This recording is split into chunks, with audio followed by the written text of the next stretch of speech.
Assalamualaikum warahmatullahi wabarakatuh.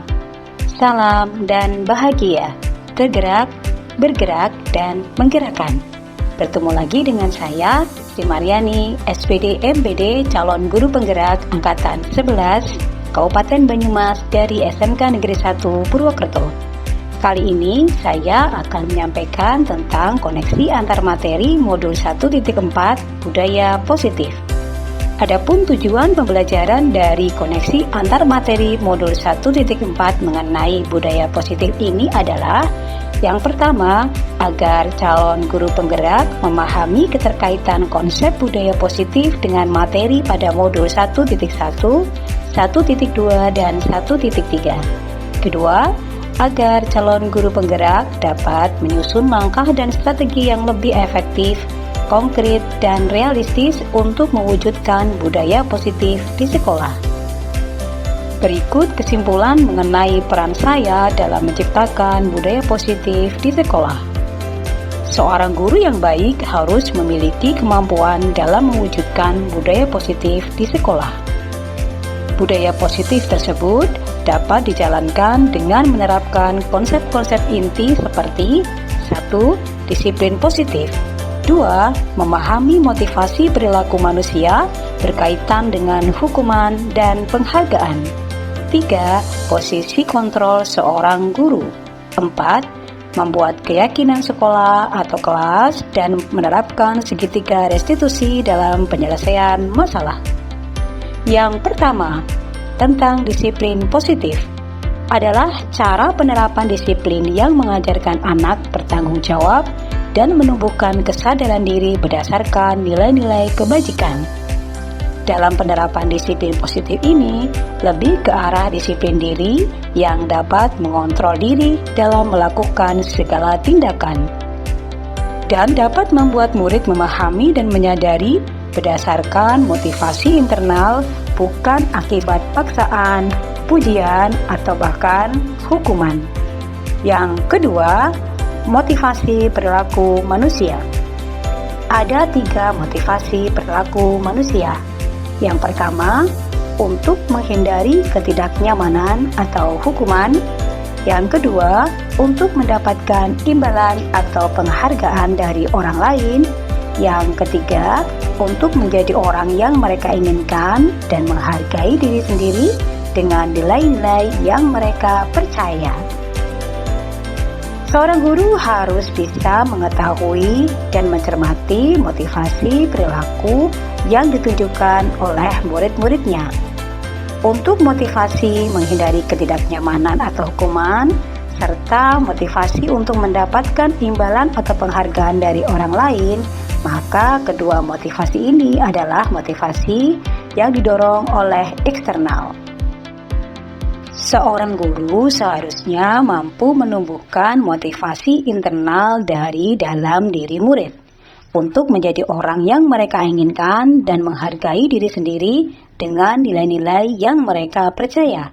Maka perlu diperhatikan untuk menghindari hukuman dan pemberian penghargaan secara berlebihan agar meminimalisir motivasi eksternal dalam diri murid. Yang ketiga, tentang posisi kontrol seorang guru. Ada 5 posisi kontrol seorang guru, yaitu yang pertama, posisi penghukum. Yang kedua, posisi pembuat merasa bersalah. Yang ketiga, posisi teman. Yang keempat, posisi pemantau. Dan yang kelima, posisi manajer. Posisi ideal yang seharusnya dilakukan oleh seorang guru adalah posisi manajer. Guru berbuat sesuatu bersama murid, mempersilahkan murid mempertanggungjawabkan perilakunya dan mendukung murid agar dapat menemukan solusi atas permasalahannya sendiri. Posisi manajer mengacu pada restitusi yang dapat menjadikan murid sebagai manajer bagi dirinya sendiri sehingga tercapai identitas positif atau berhasil pada diri murid. Yang keempat, tentang keyakinan sekolah atau keyakinan kelas. Guru berperan dalam mewujudkan terbentuknya keyakinan sekolah atau kelas dengan adanya kesepakatan antara guru dan murid. Keyakinan sekolah atau kelas berupa pernyataan universal yang mudah diingat, dipahami, dan harus diterapkan dalam lingkungan sekolah. Berikut penerapan segitiga restitusi dalam penyelesaian masalah. Guru yang berperan sebagai manajer menggunakan segitiga restitusi dalam penyelesaian masalah melalui 3 tahapan, yaitu menstabilkan identitas, validasi tindakan yang salah, dan menanyakan keyakinan.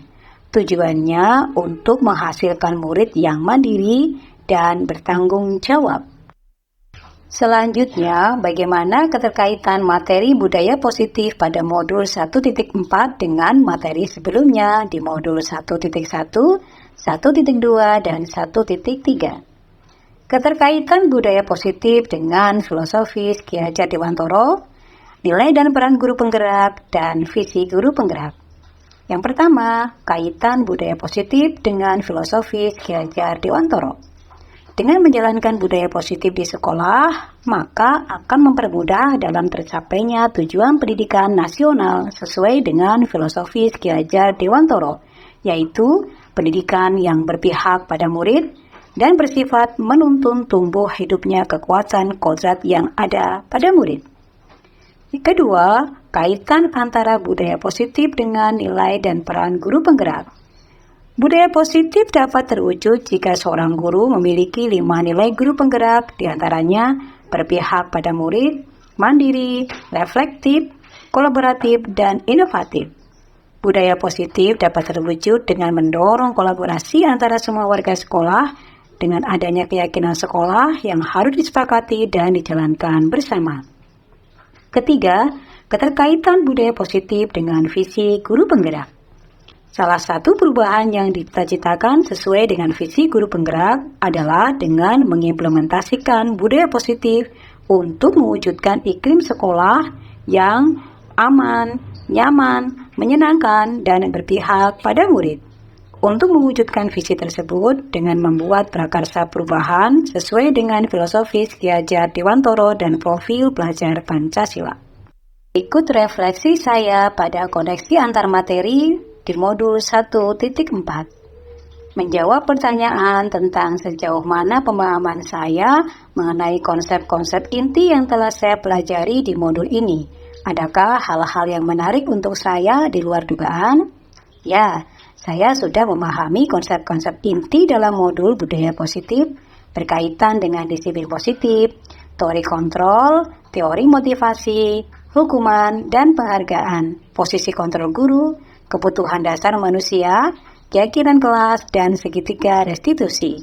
Seluruh konsep inti tersebut harus diresapi dalam diri saya dan diwujudkan dalam tindakan untuk dibagikan rekan sejawat di sekolah.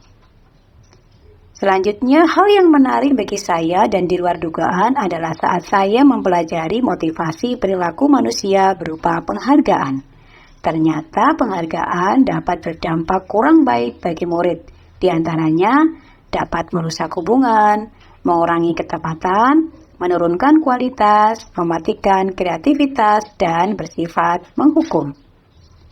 Pertanyaan selanjutnya mengenai perubahan apa yang terjadi pada cara berpikir saya dalam menciptakan budaya positif di kelas maupun di sekolah saya setelah mempelajari modul ini. Perubahan yang terjadi adalah saya menyadari bahwa posisi kontrol yang biasa saya lakukan selama ini adalah sebagai teman. Seharusnya saya mengambil posisi kontrol sebagai manajer yang menangani masalah dengan menerapkan segitiga restitusi. Pengalaman saat apakah yang pernah saya alami terkait penerapan konsep-konsep inti dalam modul budaya positif, baik di lingkup sekelas maupun sekolah saya? Saya pernah menangani siswa yang berpenampilan tidak rapi atau tidak berseragam sesuai ketentuan dan berambut gondrong. Saya menggunakan langkah-langkah dalam segitiga restitusi, yaitu menstabilkan identitas, validasi tindakan yang salah, dan menanyakan keyakinan. Lantas bagaimana perasaan saya ketika mengalami hal-hal tersebut? Perasaan saya sangat tertantang dan termotivasi untuk terus memperbaiki diri dalam praktik-praktik menumbuhkan budaya positif di sekolah. Menurut saya, terkait pengalaman dalam penerapan konsep-konsep tersebut, hal apa saja yang sudah baik adakah yang harus diperbaiki? Ya, menurut saya, hal yang sudah baik adalah sudah mulai munculnya motivasi internal pada murid untuk melaksanakan budaya positif sesuai dengan nilai-nilai kebajikan yang diyakini. Dan yang harus diperbaiki adalah terkait posisi kontrol guru. Harus diupayakan untuk bisa pada posisi idealnya, yakni sebagai seorang manajer. Sebelum mempelajari modul ini, ketika berinteraksi dengan murid, berdasarkan 5 posisi kontrol, posisi manakah yang paling sering saya pakai dan bagaimana perasaan saya saat itu? Setelah mempelajari modul ini, posisi apa yang saya pakai dan bagaimana perasaan yang saya rasakan sekarang? Sebelum mempelajari modul ini, posisi kontrol yang saya terapkan adalah posisi sebagai teman. Perasaan saya saat itu, saya merasa tidak yakin dan merasa bersalah karena muncul konflik kepentingan dalam diri saya, yaitu kepentingan sebagai guru dan kepentingan sebagai teman murid. Apalagi dengan posisi teman ini, saya merasakan kurangnya otoritas untuk menegakkan aturan sehingga berpotensi penyalahgunaan dan ketidaknyamanan sehingga menjadi tidak efektif. Setelah saya mempelajari modul ini, saya mulai berusaha untuk menerapkan posisi kontrol sebagai manajer dalam setiap penyelesaian masalah. Perasaan saya menjadi lebih tenang dan penuh keyakinan dalam setiap penyelesaian masalah. Saya menyadari bahwa komunikasi yang efektif penting untuk menumbuhkan rasa tanggung jawab pada diri murid. Sebelum mempelajari modul ini, pernahkah saya menerapkan segitiga restitusi ketika menghadapi permasalahan murid saya? Jika iya, tahap mana yang saya praktekkan dan bagaimana saya mempraktekannya? Ya, tentu saja pernah. Namun, saya hanya pada tahapan menstabilkan identitas, yakni dengan memberikan pernyataan, manusia tidak ada yang sempurna. Setiap orang pasti pernah melakukan kesalahan. Kemudian dilanjutkan dengan memvalidasi kesalahan, yaitu dengan memberikan pertanyaan penegasan. Apakah kamu menyadari kesalahan yang diperbuat? Dan terhenti hanya pada tahap ini saja. Selain konsep-konsep yang disampaikan dalam modul ini, adakah hal-hal lain yang menurut saya penting untuk dipelajari dalam proses menciptakan budaya positif, baik di lingkungan kelas maupun sekolah? Ya, hal-hal lain yang penting dipelajari dalam proses menciptakan budaya sekolah adalah melakukan kolaborasi antara sekolah dan orang tua murid. Agar budaya positif ini jangan hanya dilakukan di kelas atau sekolah saja, namun juga di rumah, agar menjadi suatu kebiasaan atau karakter saat berada di lingkungan sekolah ataupun lingkungan dimanapun di luar sekolah. Demikian koneksi antar materi modul 1.4 tentang budaya positif. Terima kasih sudah menyaksikan video ini. Semoga menginspirasi. Assalamualaikum warahmatullahi wabarakatuh. Salam dan bahagia.